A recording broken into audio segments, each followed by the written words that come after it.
Juste un petit rappel les amis pour vous dire que toutes mes vidéos sont aussi disponibles en podcast sur toutes les plateformes d'écoute. Est-il le meilleur du monde? Vitinha, le meilleur du monde, le meilleur joueur de la planète. Les amis, j'espère que vous allez tous très bien, tellement content de vous retrouver pour ce petit récap parce qu'on a beaucoup de choses à récaper. Ça a été une immense semaine de foot européen. On a déjà consacré 2 vidéos à 2 grandes affiches. Mardi soir, c'était Chelsea-Barça, la victoire des hommes d'Enzo Maresca, les partenaires d'Estevao contre le Barça à Stamford Bridge. Vrai moment. La déclaration d'intention des gars de Mikel Arteta, Arsenal 3, Bayern 1, ça on l'a couvert hier soir aussi. Moment tournant pivot de cette campagne de Champions. Et il y a eu une immense journée ici parce que depuis ce matin, j'ai eu le temps de finir l'intégralité de Marseille-Newcastle. J'ai beaucoup de choses à dire sur cette rencontre. Les Marseillais qui reviennent dans la course pour la qualification top 24, les playoffs à minima. Très intéressant. Le PSV Eindhoven qui plonge encore un petit peu plus Liverpool dans la crise. Mon copain, ça devient chaud. Je suis désolé pour lui. Mais Arne Slot, 3e défaite consécutive par 3 buts d'écart. 3e défaite consécutive par 3 buts d'écart pour les Reds. La 2e à la maison, la 2e à Anfield. 9 défaites sur 12 matchs sur les 12 derniers. C'est chaud pour les Reds. Et alors lui, je ne sais pas s'il sera réinvité par l'UEFA de sitôt, mais il a eu sa photo avec Kylian. Il a eu un maillot, je crois aussi, peut-être de Jude.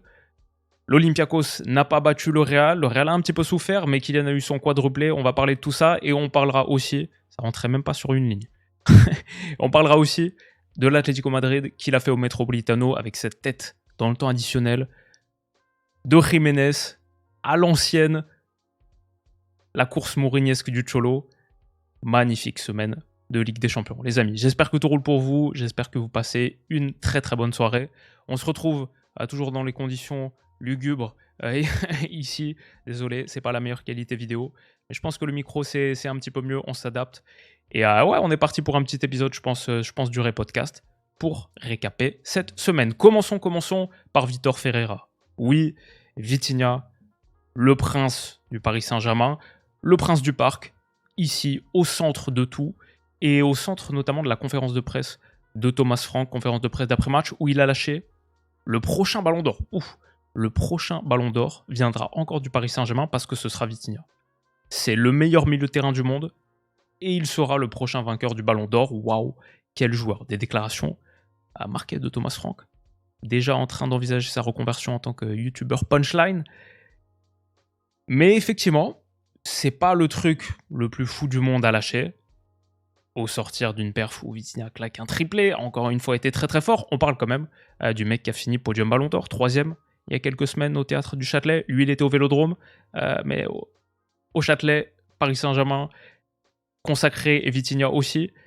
C'est pas quelque chose d'absurde de dire qu'il est dans la conversation. Ballon d'or. Luis Enrique a dit j'espère. Ça signifierait sans doute une très très belle saison pour les Parisiens. Mais voilà, on n'a pas attendu son triplé, on n'a pas attendu que avec 4 buts en 5 matchs, il devienne le 5e meilleur buteur tout de même de cette campagne de Champions. Derrière seulement Mbappé, Haaland, Kane, Osimhen. On n'a pas attendu tout ça. Il y a quand même des stats sympas. C'est le joueur en Europe cette saison sur la campagne de Champions avec le plus de ballons touchés, métronome absolu. Du Paris Saint-Germain, 552, c'est quasiment 100 de plus que le deuxième, Dominique Szoboszlai. C'est le joueur de Champions avec le plus d'actions qui amènent à un but, 8. C'est le 3e joueur de Champions avec le plus de passes à destination du dernier tiers, 43, et avec le plus de passes en profondeur. Les passes dans le dos de la dernière ligne qui touchent effectivement un récepteur. Stat très importante, très intéressante. Cet impact dernier tiers, il est déjà cette saison, en 18 matchs, on est fin novembre, il est déjà mine de rien à 5 buts et 8 passes D. Cet impact dernier tiers, doublé du fait, surtout, qu'il est le meneur de jeu reculé ultime du football en 2025, le nouveau Busquets, entre guillemets, en tout cas le cerveau, le QB, le leader technico-tactique d'une des meilleures productions footballistiques de la décennie. Moins de volume défensif que Prime Busquets, clairement. mais beaucoup plus d'impact dernier tiers, beaucoup plus de mobilité aussi. 4e de Champions, je crois, en mètres gagnés par la portée.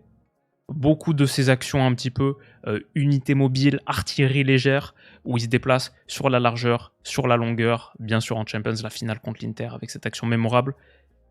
100% arme fatale. En tout cas, il est 98e centile en passe progressive. Il en réussit quasi 10 par match, tout en étant 99e centile, top 1% en pourcentage de passes réussies. Une stat qui, dans l'absolu, m'intéresse pas des masses, mais combinée à 10 passes progressives réussies, ce volume de jeu vertical avec ce niveau de précision,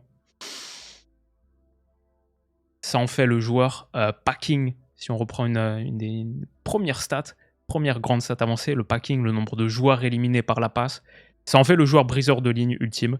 Et on n'a pas besoin des stats pour le voir. Hier, dans ce match contre Tottenham, où Tottenham a essayé dans une certaine mesure de rejouer un petit peu la partition du Bayern de Vincent Kompany au parc, donc avec pas mal de pression côté. Bon, quand tu peux toucher Vitinha comme ça dans le demi-espace pour t'en sortir, et qu'en tant que joueur 360 degrés ultime, il réussit ce genre de déviation, pour Warren Zaïre-Emery, magnifique. 4 joueurs sortis. Si vous vous souvenez, 10e minute de jeu, il y a cet échange un peu Otari avec Fabian Ruiz. 2-3 têtes consécutives dans un périmètre comme ça de 3 mètres. Magnifique. Après le contrôle orienté et le jeu écarté pour sortir de la pression. J'adore comme il repropose direct. Ça, c'est clairement Vitinha. Ça, c'est une image parfaite Vitinha. Après avoir donné, toujours en train de porter. Demander, redemander. Porteur d'eau ultime. Et bon, il y a des gestes lumière. Ça, c'est un 3 contre 2. Donc souvent, on voit Vitinha effectivement décrocher entre les deux centraux. Tottenham, avec Colomboigny et Richarlison, pour essayer de mettre un petit peu la pression sur la première phase. Ce que j'adore avec Vitinha, c'est que tu peux lui passer la passe. Tu peux lui passer le ballon sans aucune pression. Il n'y a pas de stress. Le mec peut se retourner face au but, face au jeu, sans stress, avec 3 gars sur lui, mais tellement de sérénité, cette petite mobilité pour se déplacer, ouvrir des angles, et là, une passe pour Ntjantou, une passe qui saute 7 joueurs, qui casse 2 lignes, et a le potentiel de sortir 7 joueurs de l'action. 7 passes là, 7 angles de passe trouvés. J'exagère pas, je pense, en disant que si le contrôle de Ntjantou est meilleur, ce fameux contrôle jambe éloignée, s'il est un petit peu plus type Phil Foden, ce que lui est capable de faire, c'était une passe qui aurait pu générer un face-à-face pour Kfara dans le dos de Mickey Van de Ven. Si le contrôle de Ntjantou est meilleur et que sa deuxième touche, c'est un ballon profond dans le dos de la ligne, et bah Vitinha a sorti une pré-passe décisive à 0.3 expected threat, une méga action. C'est dommage que le contrôle de Ntjantou lui reste un petit peu dans les pattes et que derrière, du coup, ça passe, ouais, voilà, vous voyez, il doit reculer un petit peu. Ça passe est mal ajusté, elle va direct en touche. Mais quel ballon de Vitinha. Et bien sûr, après, il y a les buts. Donc le 1 partout. Ouverture de la surface, entrée de surface, c'est une égalisation qui me rappelle un peu celle de Désiré Doué contre Aston Villa saison dernière, au Parc des Princes, le quart de finale. Pareil, sur un corner joué à 2 comme ça, Paris est mené 0-1, mais revient vite dans le match grâce à un moment sniper. C'est aussi une de leurs armes. Ils ont, avec Vitinha, avec Doué, avec Fabian Ruiz, ils ont des vraies armes extérieures de surface, des snipers. Et je sais pas, même João Neves, tête plongeante sur les coups de pied arrêtés, capable d'exploser à tout moment. Ça aussi, c'est une petite arme en plus imprévue. L'arsenal offensif du Paris Saint-Germain est varié. Il n'y a pas que le football liquide, il n'y a pas que des offensifs stars et des latéraux les meilleurs du monde. Ils ont beaucoup de possibilités, et à l'image de Vitinha ici, qui est une frappe magnifique. Je me souviens, dans une interview, il avait parlé du fait qu'il voulait stater plus, avoir encore un peu plus d'impact dernier tiers. Ça y ressemble. Et je préfère le deuxième but. Le premier, plein d'instinct, magnifique geste technique. Le deuxième, il utilise déjà en partie la menace du premier, parce que tu sais qu'il peut ouvrir pied droit, donc il faut sortir. Et il utilise la présence de Zaïre-Emery ici aussi, pour tromper Jed Spence. L'orientation d'épaule ici, Maradona disait, le football, c'est l'art de la feinte. sur les dribbles 1 contre 1, sur tout ce qu'a fait Maradona aussi, mais même sur une simple orientation des épaules comme ça ouvre un espace. Il réussit un deuxième petit crochet comme ça, parallèle à la ligne de surface de réparation, et il s'ouvre un angle pour finir pied gauche, donc pied droit, pied gauche, des frappes. Celle-là, elle est à genre 15 mètres. Magnifique. Petit filet. Nasser Al-Khelaifi a beaucoup apprécié.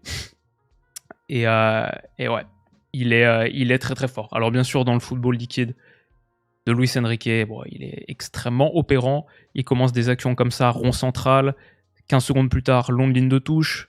15 secondes plus tard encore, en train de demander dans la profondeur, et est servi d'ailleurs dans le dos de la dernière ligne par un top ballon de Marquinhos. Alors, c'est pas un 9 de profondeur, c'est pas Erling Haaland, donc cette action donne rien.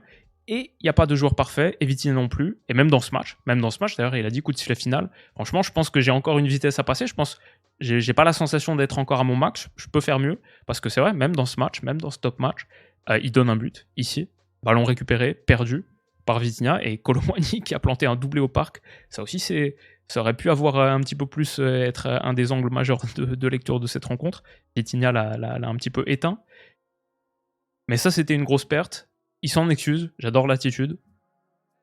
Il marque son triplé sur penalty. João Neves lui dit, voilà, maintenant tu sais ce que ça fait, tu sais ce que je vis toutes les semaines. Mais ouais, certes, le Paris Saint-Germain doit jouer ce match avec Zahir Emery latéral droit.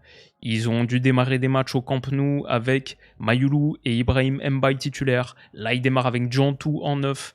Effectivement, ce match, ils le font sans Dembélé, sans Doué, sans Hakimi, et même Nuno Mendes est sorti à la mi-temps remplacé par Lucas Hernandez. Mais, Luis Enrique peut toujours compter, et du coup compte toujours sur Vitinha. 90 minutes dans chaque match de Ligue des Champions. 90 minutes dans les 5 rencontres. Il a absolument tout joué. Et du coup, avec Vitinha, je pense que c'est pas Busquets. Le profil, c'est pas vraiment Busquets, mais c'est le nouveau Busquets, dans le sens où c'est une version plus évoluée du meneur de jeu reculé qui est en train de définir notre football aujourd'hui. Plus finisseur, plus mobile, moins défensif, moins de qualité d'interception, moins de tacles. Busquets avait pas mal de qualité là-dessus avant de décliner un petit peu dans les dernières années, notamment sur transition défensive. Mais c'était un bon protecteur aussi, une bonne sentinelle entre guillemets. J'ai écouté cette interview il y a quelques mois quand on avait fait un épisode avec Stan sur les meilleurs milieux centraux du monde pour son classement Ballon d'Or. J'avais écouté cette interview où il expliquait son changement de rôle au Paris Saint-Germain, le match contre la Real Sociedad, où Dembélé devient faux neuf, mais lui surtout passe de 8 à 6. Il dit c'est le moment où tout change pour moi. Et sa mentalité, quand il dit qu'il est honoré d'être top 3 du Ballon d'Or, Enrique m'a amené à un niveau que je ne pensais jamais atteindre, je peux encore faire mieux, je peux toujours progresser.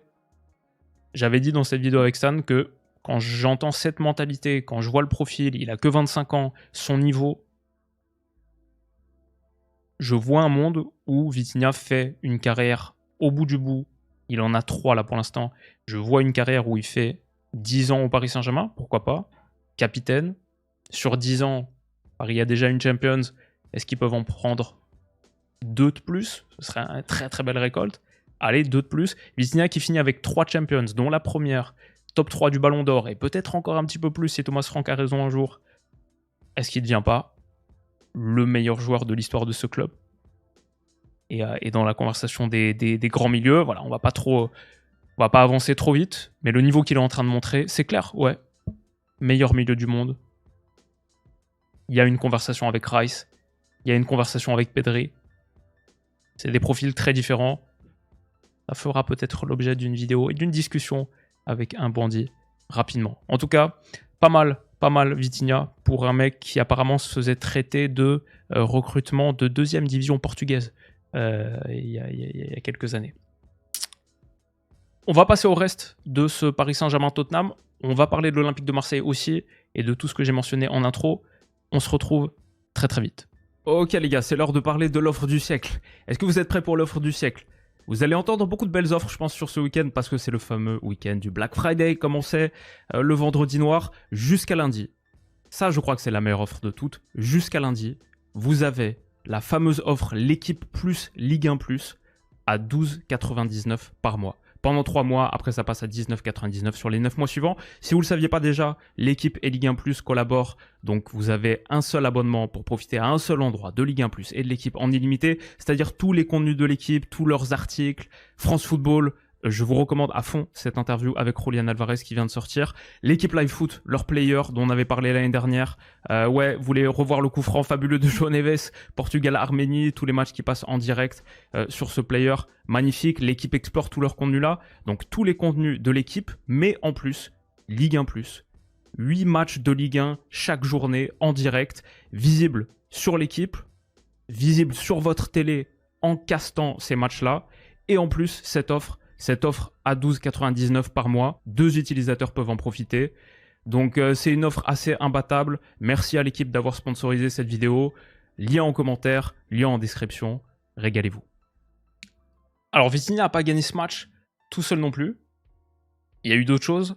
Sur le 3-2 par exemple, top pression de Lucas Hernandez, qui vient ici chatouiller les jambes de Pape Matar Sarr. Magnifique interception. Et João Neves, quel ballon il envoie en talonnade comme ça pour Fabien Ruiz. Ses autres partenaires au milieu de terrain sont sympas aussi. Et ça joue beaucoup dans les performances XXL de Vitinha. Il y a un collectif qui est sympa. Paris pour autant, pas parfait. Et le plan de Tottenham, pendant un moment, a fonctionné. Donc ils sont arrivés par rapport au match de Supercoupe avec Kolo Muani à la place de Kudus, Bergvall plutôt que Palhinha et Archie Gray plutôt que Danso. Beaucoup plus joueurs que le plan de jeu qui était formulé en Supercoupe et notamment ces derniers jours contre Arsenal à l'Emirates, etc. Tottenham et Frank sont venus avec plus d'ambition et il y a des moments où leur pressing a pas mal réussi, comme ici par exemple Van de Ven qui sort sur Kfara, qui le bouge suffisamment, et Pape Matar Sarr pareil sur Fabien Ruiz. Ils avaient l'épaisseur, je trouve, pour punir les légers retards qu'il y avait sur la construction parisienne au départ. D'ailleurs, le 1-0, il vient d'une action comme ça. Van de Ven, Bentancur, qui sortent très agressifs comme ça sur Barcola. Ballon gagné dans le premier tiers. Van de Ven peut mettre un gros volume. Et Bergvall, là on a vu, je trouve, son apport. On disait ce milieu de terrain de Tottenham, effectivement, ils peuvent faire Bentancur, Palhinha, Pape Matar Sarr comme en Supercoupe et avoir tellement de volume athlétique, surtout jouer les coups de pied arrêtés, être très très rugueux, épais. Mais ils peuvent intégrer plus de qualité technique aussi. Bien sûr, Maddison est blessé en ce moment, Kulusevski est blessé, ils ont beaucoup de blessés. Mais Bergvall, Gray, effectivement, c'est des additions qui mettent un petit peu plus de liant à l'intérieur. Et Bergvall, c'est sa deuxième passe comme ça, talonnade qui réussit à ce moment-là du match. Il la transmet pour Gray. Top centre second poteau, Kolo Muani belle déviation, et Richarlison marque le 1-0, Paris très bousculé dans les airs, ça fait partie de leur faiblesse. Le plan de Tottenham a eu des moments où il a bien fonctionné, mais Paris a eu du répondant aussi. Cette récupération de Warren dans les pieds de Spence, top. La contre-pression du PSG, bien sûr, ça fait toujours partie des idées de Luis Enrique, ça bouge pas, et il y a des moments où ils sont assez étouffants. Donc ouais, ma conclusion, c'est que ce PSG quand même a démarré ce match, comme on a dit, sans Hakimi, sans Doué, sans Dembélé, et Nuno a été sorti à la 45e. Ils retrouvent le groupe de tête, à 3 points d'Arsenal bien sûr, parce que personne d'autre a 15 points, mais ils sont tout en haut sinon. Bayern, Inter, Real sont les 3 autres équipes à 12 points. Ils effacent l'échec bavarois. Et leurs 3 prochaines rencontres, c'est Bilbao, Hassan Mames, le Sporting et Newcastle. L'opportunité potentiellement de prendre 9 points, de finir à plus de 20. Je pense pour Paris, entre 19 et 21 points. C'est tout à fait envisageable. Et le top 8, je crois que l'année dernière, c'était 16 points à la ligne de démarcation. Donc ça sent très très bon et très belle victoire engrangée par les Parisiens. L'OM aussi revient dans la course. Alors, victoire critique indispensable après être tombé consécutivement contre Sporting et Atalanta, des matchs gagnables. Il fallait prendre des points. Et Marseille l'a fait. Quand j'ai vu ce match, j'ai été très curieux de connaître, parce que je vois au bout de 5 minutes de jeu cette approche de Newcastle, comment est-ce qu'ils vont réagir face à la pression. Parce que je me souviens, contre le Real Madrid, première journée, malgré une rencontre avec des choses intéressantes, ils avaient été pas mal embêtés sur l'entame de match, sur la pression du Real Madrid. Les moments de pression du Real, où on se disait même, ouais, peut-être le Real se met à presser. Et je me souviens que Roulier, dans la défense centrale, il y avait eu beaucoup d'impressions techniques, des moments un peu de pression, de stress, face à la pression adverse, au pressing adverse. Contre l'Atalanta aussi au Vélodrome, le double pivot Aurélien Højbjerg très embêté. Comment est-ce qu'ils allaient réagir? Alors heureusement, Vermeeren était titulaire, quelque chose qu'on a beaucoup aimé contre, c'était Brest, si je me souviens bien, dans le match qui avait suivi l'Atalanta, et après une autre rencontre aussi. Donc moi je kiffe beaucoup Vermeeren, très content de le voir dans le double pivot avec Højbjerg. Ce double pivot, il était chassé par Tonali et Bruno, qui sont des déclencheurs de pression, des coureurs à l'intérieur, très très dangereux, et qui voulaient briser cette première ligne de transmission pour Rouli, pour ensuite fondre sur lui. Bruno dans ce registre, particulièrement létal. Mais c'était vraiment le plan de jeu de Newcastle, au départ en tout cas. La pression en indiv. Tout le monde est pris. Ce double pivot est ciblé. Comment est-ce que Marseille allait réagir? Initialement, pas ouf. Pavard là, ballon à l'intérieur. Greenwood débattu par Burn. Qui s'en saisit? Ballon gagné dans le premier tiers. Derrière sa coulisse. Et c'est sur ce centre de Livramento que Barnes marque le 1-0. Donc ça vient d'un ballon perdu face à la pression adverse. Ils ont les chasseurs et ils ont la qualité individuelle pour trouver des choses quand ils punissent. Attention, bien sûr, Tim Weah très mal aligné là et ça te coûte aussi ce 1-0 parce que normalement Livramento là doit être mis hors jeu. Paijao, 24e minute de jeu sur cette passe d'Emerson, pareil, sa remise, elle est directe en touche là, des petits moments où les jambes tremblent face à la pression, et même 31e, Højbjerg, ici, encore on voit le double pivot Bruno Tonali qui chasse, mauvaise passe, coupé à l'intérieur, des petits moments où Marseille face au pressing souffre. Même MS que j'ai aimé dans leur match, c'est qu'ils ont progressivement trouvé la solution avec du courage et notamment avec Arthur Vermeeren. Ici, décrochage de Bacola qui transmet à Vermeeren. Entre trois, pas facile cette situation. Et il trouve Højbjerg. Et Marseille panique pas. Et Marseille progresse. Et ce pressing de Newcastle, il s'est progressivement étiolé au point d'être peut-être surtout une approche d'intimidation de premier tiers de match, mais je ne sais pas s'il avait vocation à véritablement durer les 90. Peut-être qu'Eddie Howe avait vu les entames, notamment contre Atalanta, contre Real. Je n'ai pas vu le match contre le Sporting, peut-être c'était la même chose. Et se dit, Marseille dans le premier tiers du match, ils peuvent être un petit peu fébriles. Est-ce qu'on peut les faire craquer là-dessus? Et après reculer. En tout cas, Marseille a trouvé la solution. Newcastle a perdu un petit peu d'influx aussi. Et finalement, ce marquage individuel très haut, c'est devenu grosso modo un 5-4-1. Médian bas, je vois Gordon marcher pas mal. Marseille s'en est bien sorti. Ils ont eu aussi les moments de qualité quand il fallait. Greenwood a fait encore un top match. Il trouve des passes profondes pour Aubameyang comme s'il était Martin Odegaard. Marseille a vraiment la qualité individuelle pour répondre quand il se restabilise collectivement. Greenwood là pareil, dans son fauteuil demi-espace, les ballons qu'il mettait par-dessus comme ça, pour Aubame, il a généré pas mal de tirs cadrés, pas mal de tirs surface, grâce à ces petits ballons par-dessus. Là encore une fois, 33e minute, encore pour Aubame, les deux ont une très très bonne connexion. Et là, 36e, pareil, face au jeu, pour Bacola, qui tombe de manière un petit peu ridicule et voulait provoquer un penalty. Mais Greenwood y termine avec 0,69 XA, 5 occasions créées, 6 passes à destination du dernier tiers. Top match offensif de lui, même s'il n'y a pas de but, pas de passe D. Il y a eu des buts par contre d'Aubame, qui a montré qu'il était un mec de grand match. Bacola ici, OM Newcastle dans ses positions, ça me rappelle un petit peu notre ami Didier Drogba. Alors à l'époque, je me souviens plus qui c'était dans les buts, mais il n'était pas sorti aussi loin. Nick Pope fait une énorme erreur, mais honnêtement, elle n'est pas facile à mettre pour Aubame. Magnifique finition, un partout au bout de 16 secondes. Marseille est revenu dans le match. Ils ont appuyé au moment de leur temps fort et ils ont eu la qualité individuelle pour capitaliser sur ce temps fort. Je trouve pareil Tim Weah face à Livramento qui le bat ici et qui sort un magnifique centre au cordeau. Peut-être que cette défense à 3 pour Newcastle, ils n'étaient pas hyper à l'aise dans cette approche et Aubame il passe devant Cher, entre Cher et Burn. Mais la finition, je trouve qu'elle est top. Finition semelle, haut de la semelle comme ça, magnifique. De Zerbi a envie de manger le ballon, apparemment. Il avait faim, il fallait lui donner un goûter. Mais Pierre-Emile Højbjerg, il s'est souvent fourni quelques goûters en allant gratter les chevilles. Pareil ici. Quelle pression, magnifique ballon gagné dans le dernier tiers.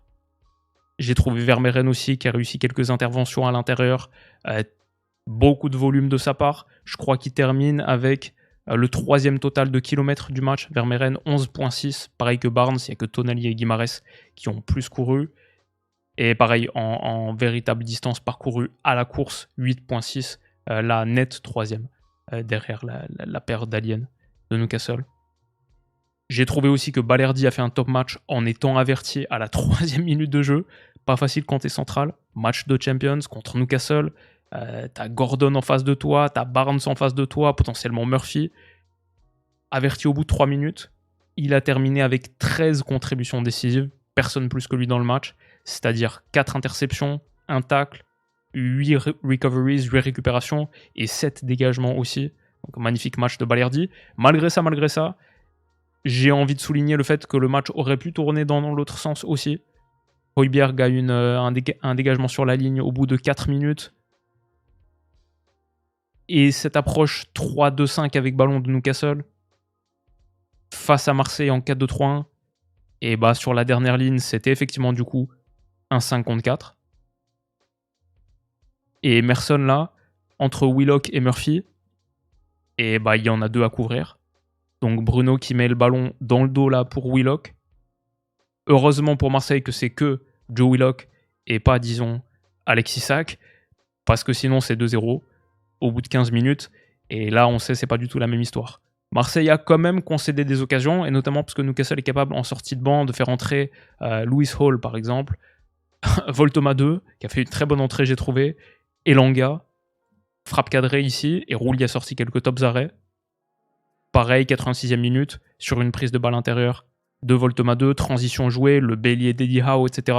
Et c'est un centre de Lewis Hall qui revient dans les pieds de Barnes et qui envoie un tir sur face très très dangereux. Et ça, on est à la 86e. Je pense que Newcastle aurait pu prendre le point du match nul. Ils ont eu les occasions pour aussi. Marseille a eu les occasions pour. Obama a eu quelques belles occasions. Greenwood a beaucoup créé, comme on a dit, 5 occasions créées. Mais à la fin, mon feeling, c'est que Marseille, peut-être supérieur à Newcastle, parce qu'il pouvait faire mal peut-être de plus de manières. Pas que sur projection, aussi jeu placé. Alors que Newcastle, il faut que ça aille très très vite à la récup. Sinon, ça s'enlise un peu et tu sens quand même le déficit de créativité. Mais peut-être qu'il y a eu un petit peu trop d'erreurs techniques et d'imprécisions des deux côtés, mais du coup aussi du côté de Marseille, pour que je sois pleinement rassuré sur le fait qu'ils vont clairement prendre leur place dans le top 24. Je pense qu'ils vont pas la prendre clairement, je pense qu'ils vont se battre jusqu'au bout. Et ils ont des méga matchs à jouer. Contre l'Union, le prochain match, l'Union qui a battu Galatasaray, et bah c'est 2 équipes à 6 points. Marseille et Union, 6 points les deux, 21e contre 25e. Vrai méga match pour le top 24. Et il joue aussi Bruges dernière journée, il joue Liverpool au Vélodrome 7e journée, et il joue Bruges 8e journée qui a 4 points, qui est 26e, qui pourrait entrevoir une qualif aussi. Bruges qui joue sur ses 3 derniers matchs Arsenal, donc ça c'est 0 points, faut partir sur 0 points, et le Kairat, ça c'est peut-être 3 points, donc peut-être que Bruges sera à 7, peut-être que Marseille sera à 9, si on va dire, disons ils battent l'Union et ils perdent contre Liverpool. Ça pourrait être un match de qualif, 8e journée Marseille-Bruges.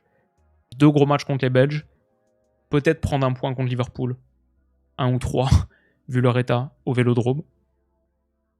Marseille peut le faire. Et cette victoire leur fait beaucoup, beaucoup de bien. Enfin, 3 petits points supplémentaires. Déjà, Liverpool, effectivement, l'alerte rouge, le visage d'Arne Slot, il dit tout. Incroyable. 2e défaite d'affilée à Anfield. Ça commence à gronder à Anfield. C'était pas trop le cas contre Nottingham Forest, mais au coup de sifflet final contre le PSV Eindhoven, ouais, là, il y a eu des sifflets. 3e défaite d'affilée par 3 buts d'écart. Comme on a dit, 9 défaites sur leurs 12 derniers matchs. Il y a beaucoup de rouge dans leur calendrier et c'est pas le red qu'ils aiment. Ils sont 12e de Première Ligue. Au classement, à la différence de but, ça les place. Ça fait pas plaisir quand tu es supporter de Liverpool, derrière Everton et derrière United. 12e de PL, 13e de Champions. Pas pareil que la saison dernière. Et ils ont du sacré taf pour faire top 8. Leur calendrier, c'est déplacement au Meazza pour jouer l'Inter. C'est Vélodrome, comme on a dit. Et c'est Karabag à Anfield. Est-ce que Slot sera toujours là d'ici là ? Est-ce qu'il va passer l'hiver? Son équipe a été désastreuse. Van Dijk, quelle main atroce pour le penalty du 1-0. Sur le 2-1, Salah trop facilement battu par Mauro Junior et Gustil se régale dans le dos de Kerkez qui est beaucoup trop loin. Sur le 3-1, énorme erreur de Konaté qui est très inquiétant en ce moment. Le 4-1, c'est une humiliation. Le langage non verbal de Liverpool en général, il est inquiétant. On sait, la défaite, c'est cette maladie toxique qui se répand dans le vestiaire. Et c'est très très dur d'en guérir. Slot au coup de sifflet final, la tête des méga mauvais jours et je sais pas comment ils s'en sortent. Je crois que c'est Brentford ce week-end. Attention Red. L'Atlético peut rêver du top 8. Effectivement, incroyable finale au Metropolitano pour les gars de Simeone. Pas de 5 sur 5 pour l'Inter, que pourtant... Alors c'est presque un peu comme contre Naples où ils avaient perdu, mais je me disais franchement l'Inter a été meilleur. Là, je dirais pas ils ont été meilleurs, mais ils n'ont pas démérité non plus. Pendant quasi une heure, peut-être ils sont au-dessus même. Il y a surtout des erreurs qui payent cash, mais dans l'ensemble, plusieurs grosses occasions pour eux. Je crois que ça finit à 17 tirs à 15, plus de XG, 1,42 à 0,98. L'Atleti a surtout répondu dans le dernier tiers du match. Même, il marque un but assez magnifique. Zielinski appuie sur Boni, top but, pour revenir un partout. Mais l'Atleti, dans le dernier tiers, là, a eu les grosses occasions dans le money time. Griezmann, méga frappe ici, sur Zomer. Et ce corner, ça fait très Atleti-Inter, que ça se règle sur un corner et une tête de défenseur central. Mais c'était pas un match si Atleti-Inter que ça. Il y a eu des belles occasions, 32 tirs à eux deux. C'est dommage pour l'Inter qui, du coup, deuxième défaite d'affilée après Milan, bien sûr ce week-end, mais qui reste à 12 points sur 15 possibles. Ils sont pas trop mal, mais ils ont joué leurs adversaires faciles. Donc honnêtement, l'Inter a 12 points. L'année dernière, il fallait 16 points pour être top 8. Ça ne veut pas dire qu'il faudra 16 points, peut-être ce ne sera pas suffisant cette année pour faire top 8. Mais l'année dernière, c'était 16. L'Inter, sur les 3 prochains matchs, c'est Liverpool, Arsenal et Dortmund. Ils finissent très costauds. Atlético, Liverpool, Arsenal, Dortmund. Difficile. Il leur faut a priori 2 victoires sur les 3 prochains matchs ou une victoire et un nul, si on dit que 16 points c'est le cut-off. Pas facile, il n'y aura aucun point donné pour l'Atlético Madrid, qui est à 9 points. S'il faut qu'ils en prennent 7 sur les 3 prochains matchs pour être à 16, l'Atleti joue PSV, Galatasaray et Bodo Glimt. Faisable. 5e victoire d'affilée pour les Colchoneros, qui prennent des points cruciaux et qui peuvent peut-être rêver du top 8. Enfin, le Real Madrid sauvé par l'éclair, sauvé par le quadruplé du Kicks. Ce mec-là, comme on a dit, a eu sa photo et les gars de Mendilibar, ils savent jouer au foot, hein, franchement. Le 1-0 de l'Olympiakos, quel but de Chiquinho, l'appui Chiquinho, Podence, El Kabi, magnifique jeu triangulaire et la finition extérieure de surface, splendide. C'était pas suffisant face à un Vini qui était dans un grand soir, qui a lâché cette passe extérieure du pied magnifique pour Mbappé dans la profondeur. Ça fait un partout. Ça, c'est 2-1 sur une rareté. But de la tête, et belle tête en vrai, de Mbappé. Et ça fait 3-1 sur un geste plus classique de lui, lancé dans la profondeur. Ils sont potes. Il a donné une autre passe dévignée pour le Kicks. Ça fait 4-2 à ce moment-là. 4-3 au final. Parce que Taremi a profité de la vulnérabilité du Real dans les airs, là, entre Carreras et Alexander-Arnold. Et pareil pour El Kabi, là, le Real Madrid, on sait, et il manquait Huysen dans ce match, mais même quand il y a Huysen, ils sont vulnérables dans les airs. D'ailleurs, ils ont été pas loin de marquer le 4-4, l'Olympiakos. Les problèmes du Real ne sont pas réglés pour autant. Mais Mbappé, 4 buts supplémentaires dans sa carrière en Champions. Alonso, Mendilibar se salue, le Real est à 12 sur 15. Finalement, ils sont une des rares victoires récentes de Liverpool. Ce Liverpool et Real, en Anfield, il semble loin. Le Real renoue avec la victoire. C'était pas la chose la plus importante de la soirée hier.